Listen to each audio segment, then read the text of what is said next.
Hey guys, and welcome back to this channel. In this video I will be showing you guys how you can add a recorded audio in CapCut. So open up select a project that you want to add the audio to. You're actually going to go to the app that you recorded the voice in.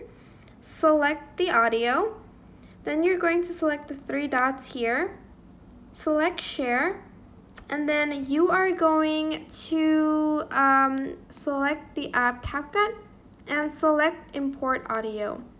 And now you'll have the recorded audio added to your video in CapCut. Super simple, but I hope this tutorial was helpful for you guys. Don't forget to like, comment, share, and also subscribe to this channel if you haven't done that.